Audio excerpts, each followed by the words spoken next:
भूला हो गई। बोले जाके बोलो तो सही, भगवान को मैं मिलना चाहती हूँ। जाकर के कहा, भगवान बोले भले आदमी, मैंने सबको रोका था, माता को आने से थोड़ी रोका था। भगवती को क्यों अंदर आने से रोका? जाओ अंदर भेजो। बोले महाराज आपने ये भी तो नहीं कहा था कि लक्ष्मी को आने देना और किसी को मत आने देना। बोले अपना बुद्धि का प्रयोग क्यों नहीं किया? विवेक का प्रयोग क्यों नहीं किया?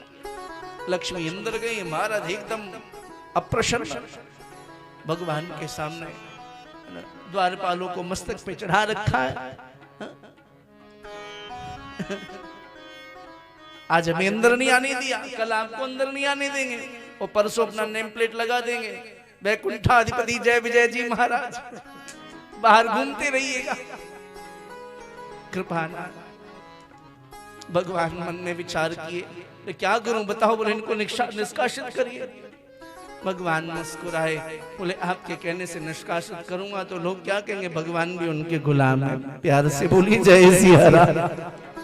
जोर से बोलिए ना, और जोर से जय सिया राम। बहुत अच्छे हैं जी, भगवान नाम लेता हुआ ही अच्छा लगता है।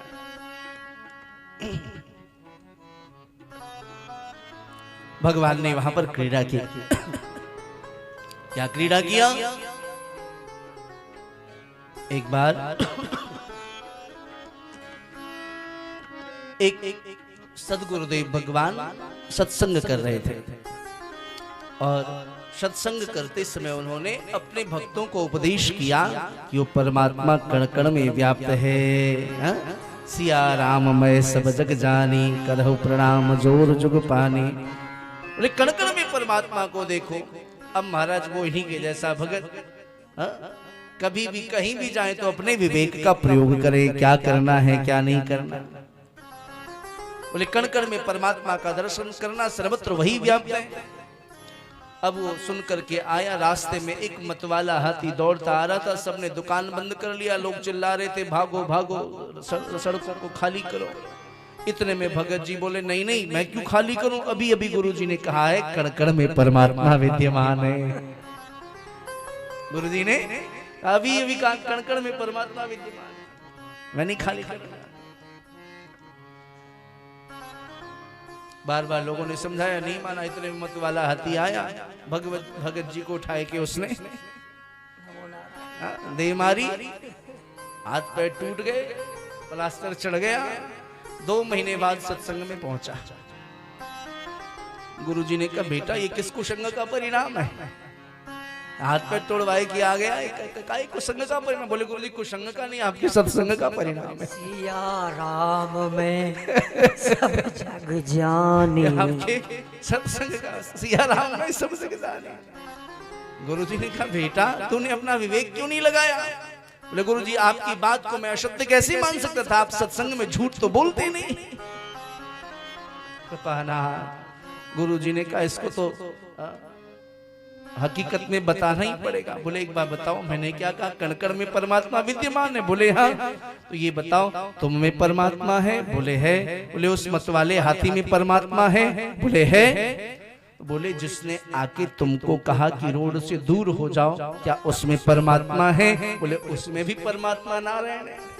बोले बस यही तो गलती की, एक नारायण ने दूसरे नारायण को आके समझाया इस रोड को खाली कर दो। दूसरे नारायण नहीं माने तो तीसरे नारायण आए और आके उठा के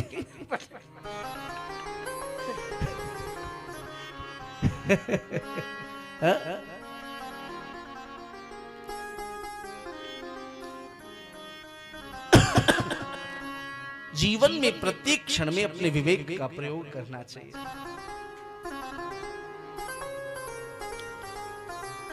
माया का प्रयोग किया है। सनक सनंदन सनातन सनत कुमार के मन में भगवत दर्शन की लालसा जागृत हुई, चल कर के आए। द्वारपालों ने रोक दिया, आप नहीं दर्शन कर सकते। सनत कुमारों ने कहा भैया बहुत दूर से आया हूं, भक्त और भगवान के मध्य में कभी रोड़ा नहीं बनना चाहिए, आप हमें दर्शन करने दो। बोले नहीं सरकार,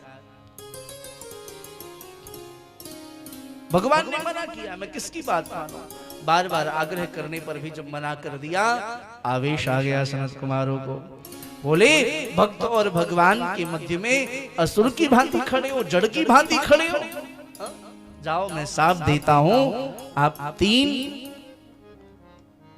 जन्म के लिए असुर बन जाओ। द्वारपाल हरि के प्रिय दो, जय और विजय जान सबको। जैसे ही साप दिया तो महाराज साप देते ही रुदन करने लगे जय विजय। इतने में भगवान आए। क्यों रोते हो? बोले सरकार आपके आदेश का पालन कर रहा था, उसके परिणाम स्वरूप मुझे असुर बनना पड़ रहा है। भगवान का एक नाम करुणा निधान है। कुछ बक्सर वाले मामा जी बड़े भाव से गाते थे, वो अपनी भोजपुरी भाषा में। बक्सर वाले मामा जी का यह पद है, एक पंक्ति गा लीजिए। करुणा निधान रउआ जगत के दाता है, करुणा